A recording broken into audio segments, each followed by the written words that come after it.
Good morning, everyone. I am Press Secretary Philomena Robertson. Thank you so much for joining us today for this week's post-cabinet press briefing. To members of the media who are in the Zoom room, welcome. To members of the public who have joined us via the various media and social media platforms, thank you so much for joining us as we attempt to keep you abreast of developments within the government of Grenada. With me this morning are officials from the Ministry of Education, and we will be speaking about the CSEC examination results, as well as some other pertinent developments related to that ministry. With me are the Minister for Education, Honorable Emmeline Pear, as well as the Deputy Chief Education Officer with responsibility for exams, Ms. Michelle Peters-George. Without any further ado, I hand over to the Minister for some opening remarks. Minister Pear? Thank you very much, Philomena, and let me use the opportunity to say good morning to all members of the media present with us, and of course all of the viewers and listeners who are joining us this morning. As was indicated this morning, we are here to discuss and to share with you information as it relates to Grenada's performance in the 2020 CSEC examination. We are not going to be providing much details as it relates to CAPE at this time, but we will be doing so at a later date.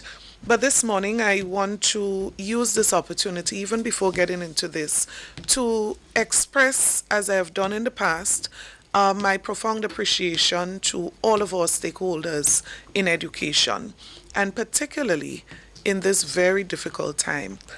I've indicated before that all of our successes, all of our achievements could be attributed to the level of support and cooperation that we have been receiving from our stakeholders in the education sector. And so to all our principals, our teachers, I want to especially recognize our school managers, our Grenada Union of Teachers, parents, students, volunteers, funding agencies who have been extremely supportive, and all others who have been part of this journey. I want to record this morning again my appreciation and my thanks. Of course, God has been extremely good, and I believe all glory and all praises belongs to Him.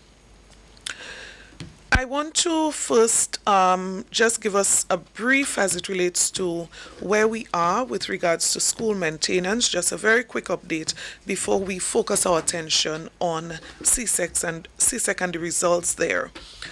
In our last press conference, I indicated that government has allocated, in very difficult times, very supportive has been the Cabinet and the Minister for Finance, over $50 million towards school repairs.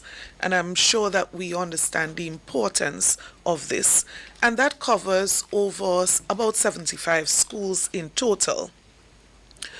While repairs have been on and progressing quite well, we have had a couple delays, but generally speaking, progressing extremely well. But there are 6 schools as it relates to major construction that I just want to give a very quick update this morning. And I want to start with St. David's Catholic Secondary School.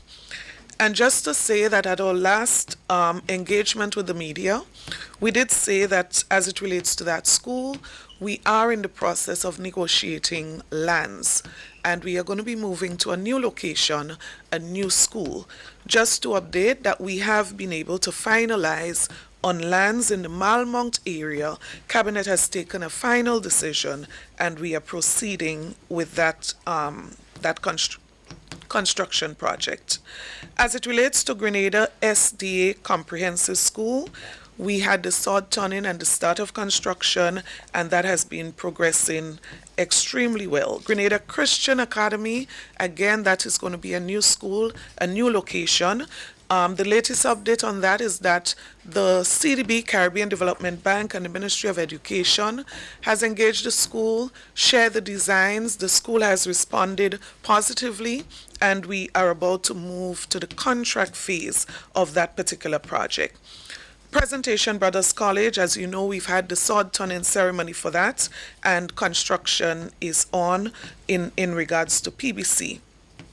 Same with Bishop's College. Again, construction has started. We have completed the phase of sod turning and all of the ceremonials there, and work has actually started.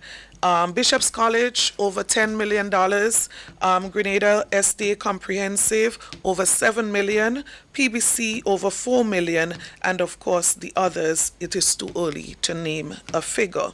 St. Andrew's Anglican Primary. Again, we said to you on the last occasion that we are in the early design phase. Just to say that we are wrapping up this phase, and within another week we expect to close off discussions with the school community as it relates to the final design, so we can proceed to that of contract. The final area quickly this morning that I want to make reference to is the fact that we indicated that we will be updating the public as it relates to the status of activities in schools. And as indicated before, our psychosocial program, our engagement of parents, our needs assessment of both students and teachers, our academic assessment of students, the start of the distribution of devices, and of course the completion of school-specific plans. All of those key elements, about 6 of them, comprise what should have been happening between the start of school on the 7th of September to the end of September. And we did say we are in the process of assessing. We have been speaking with some schools as it relates to their schedule. I want to make it abundantly clear that all school-specific plan caters for the schedule, how many days our students would be at home, how many days they would be at school. We have been in dialogue with some schools as it relates to few concerns there, but I must say, generally speaking, I want to commend our principals, generally speaking, our teachers for all that they have been doing as it relates to the unfolding of those plans and moving forward. Within the next week, we are going to be endeavoring collecting all of those responses, all of the assessment results. We are going to be making some further pronouncement as to how we proceed during the month of October. As it relates to CSEC examination, I want to start with the numerous calls that I've been receiving of the need for the Ministry of Education to make a statement, joining with some of our regional colleagues. And I've had to say that we are in no position to